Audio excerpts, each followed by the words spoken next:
Hi hello कसे आहात सर्वे. आज आपण बघणार आहोत रेडी यूज रांगोळी OHP शीटवर. आपण ह्यासाठी आज डिझाईन निवडलेली आहे मोराची. मोर हा आपला राष्ट्रीय पक्षी असल्यामुळे आणि खूप मोहक दिसत असल्यामुळे आपण नेहमीच मोराची रांगोळी काढतो. पण रांगोळी काढताना आपला वेळ मात्र नक्कीच जातो. यासाठी OHP शीटवर बनवून ठेवली आणि लगेच ठेवली ही आपल्याला सेंटर टेबलवरही ठेवता येते किंवा आपल्या दारापुढेही ठेवता येते. मी ह्यासाठी 2 मोर काढलेले आहेत समोरासमोर फेसिंगचे आणि कलर तर वेगवेगळे घेतलेले आहेत. तुम्हाला हे आवडले तर तुम्ही हेही वापरू शकतात किंवा अजून दुसरं कॉम्बिनेशनही वापरू शकतात. 2 कलर लावताना आजूबाजूचा रंग ट्रान्सफर होतो. फॅब्रिक ग्लूने ओला झाल्यावर बाजूचा रंग त्याच्या बाजूच्या रंगावर सेट होतो. त्यामुळे एक काळजी मात्र इथं नक्कीच घ्यायची आहे. पहिला लेअर लावून मग मधला लेअर राहू द्यायचा.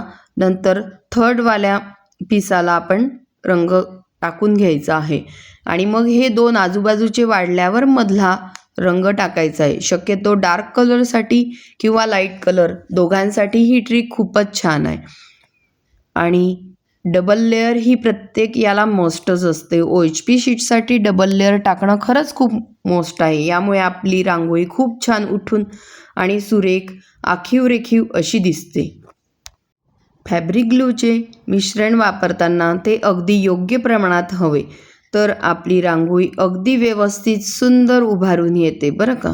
आणि फॅब्रिक ग्लूच्या ऐवजी तुम्ही फेविकॉल वापरत असाल तर आत्ताच थांबा. आणि हे का असं मी म्हणते आहे, हा जर व्हिडिओ तुम्हाला हवा असेल तर मला नक्कीच कळवा. मी तुमच्यासाठी हा नक्कीच व्हिडिओ बनवणार आहे. आपण जेव्हा प्रत्येक वेळी रांगोळी टाकतो फॅब्रिक ग्लू लावल्यावर त्यावर आपण दुसऱ्या शीटने किंवा पेपरने आपण त्याच्यावर दबाव दिलाच पाहिजे. छान प्रेस करून मगच रांगोळी झटकायची म्हणजे आपली फिनिशिंग खूप छान येते आणि रांगोळी अगदी व्यवस्थितरित्या इव्हन दिसते. कुठेच असे पॅचेस वगैरे वाटत नाही. तुम्हाला फॅब्रिक ग्लू आणि फेविकॉल काय वापरावे ह्याबद्दल नक्कीच व्हिडिओ हवा असेल तर कमेंट करा. हा व्हिडिओ लवकरच तुमच्यासाठी येईल. आणि ही रांगोळी कशा प्रकारे ठेवायच्या पॅचेस बऱ्याच जणांना हाही प्रश्न पडतो तर त्यासाठीही व्हिडिओ हवा असेल तर सांगा. हा व्हिडिओ मी नक्कीच आणेल तुमच्यासाठी. एक व्हिडिओ आपण ऑलरेडी चॅनलवर पोस्ट केलेला आहे पण अशा वेगवेगळ्या डिझाईन्स किंवा छोटे फ्लावर्स हे आपल्या मोठ्या रांगोळ्यांमध्ये कसे वापरायचे हे नक्कीच मी तुम्हाला त्या व्हिडिओमध्ये सांगू शकेल.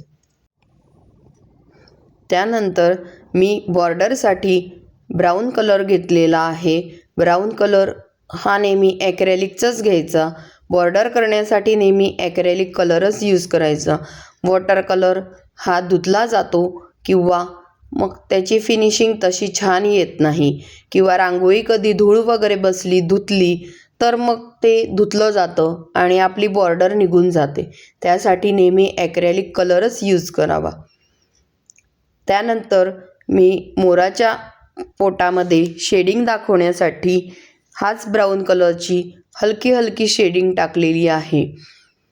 कारण की रांगोळीने दाखवताना अगदी जी बारीक शेडिंग असते ती OHP शीटवर तशी व्यवस्थित टाकून होत नाही. त्यामुळे कलरनेच करावी लागते.